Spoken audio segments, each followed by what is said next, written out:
What's up and welcome to Kidsland Grand Prix. I'm your host Gia. And I'm Alberto. I'm actually Gio's dad. We're launching this channel to tell you more about racing from Formula One, which is going to be our main focus, and also IndyCar, NASCAR. Maybe we have sometimes some WRC, which is World Rally Championship, and some other ones that you guys might be interested in. Just leave us a comment. For our first episode, we're going to talk about the motorsport called Formula One. Yeah, we want to teach you about the most commonly terms used and the sport itself. The 2025 season is just round the corner, and what better time to start than now? This episode will focus on the history of the sport, well, a little bit of the history of the sport, and in the future episodes we will talk about the teams and their drivers. Yep, so strap in and get your helmet, you're in for a ride. Let's go!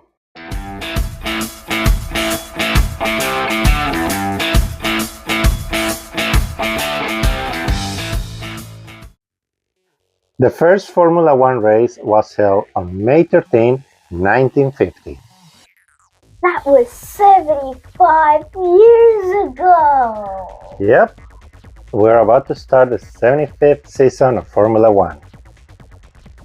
The first race was actually held at Silverstone track in England. Here you can see a little bit of a cutout of the shape of the track, which is one of the favorite of a lot of drivers on the grid. A guy by the name of Giuseppe Nino Farina won that race. He drove for a team called Alfa Romeo. Exactly. And he went to become the world champion of that season. How do you become world champion? Well, the winner of the race is the first one to cross the line, right? Mm-hmm. But in F1, the winner gets 25 points, and each driver who comes after the winner gets points too. The same amount? No. The further back you finish the race, the less points you get. Anyone who finishes outside of the top 10 doesn't get any points. None? None. Okay, so you get 25 points if you win the race. But how do you become world champion? Well, at the beginning of the season, they release a race schedule. Nowadays, there are 24 races in a calendar year. 24? That's a lot of races! Oh, so each race they win, they add points, right? Exactly. And one with the most points at the end of the season is the world driving champion.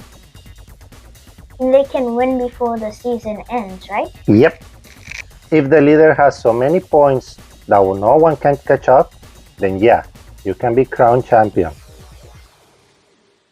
So, that's the world driving champion, but what about the constructors champion? What does that mean?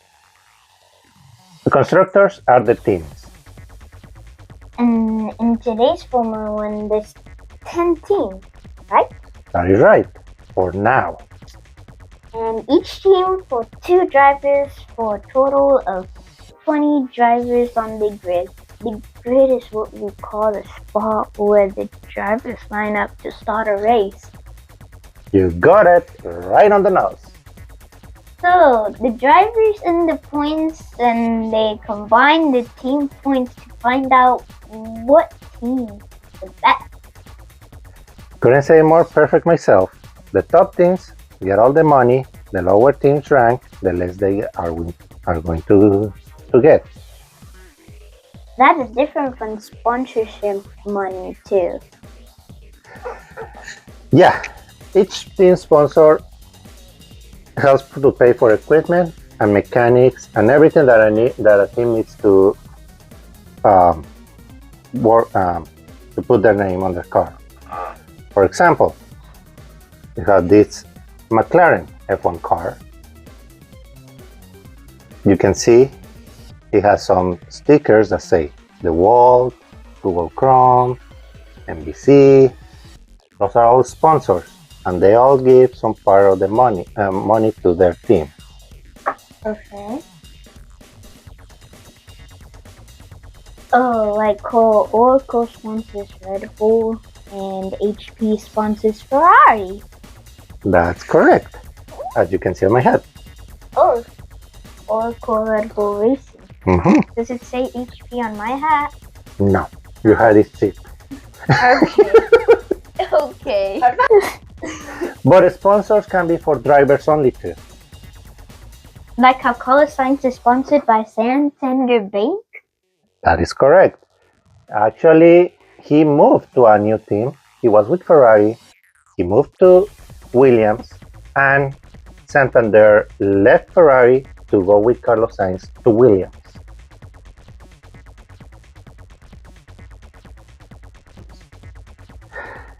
And that also makes it a little bit harder to get rid of some drivers, some teams. They can just get rid of drivers like that? Yep. So, like a football team or a basketball team in the NBA, NFL, when a player doesn't perform or they just want to move from that player, they trade him, right, for another team, or they just plain cut him. Okay. So like now for the race itself. Now, are they all on the same track? No. This season is going to have 24 races, which will be on a street circuit or a regular circuit, a race circuit. Okay. In the United States, we're going to have actually 3 races this year. One in Miami, Florida, which they actually use the parking lot of the Hard Rock Cafe Stadium, which is where the Miami Dolphins play, as the location of the race. Okay. Then we're gonna have in an actual race circuit in Austin, Texas, which is called Circuit of the Americas, or COTA for short. And one of the last races of the season, it actually happens in Vegas. Ooh. Las Vegas, Nevada, yes. And they actually close the streets and they race on the streets in Las Vegas. They even drive on the famous Las Vegas Strip. No way. They also have like shorter versions of the race. Yes, they're called sprint races. There's like 6 of them. That is correct. They're divided 6 races this year, and the first sprint race this year is going to be in China. The race is shorter than a regular race, and only the top 8 finishes get points. And it is on the same weekend as regular races, so we are in for a whole lot of racing. Man, I can't wait for the season to start. Only a few more weeks.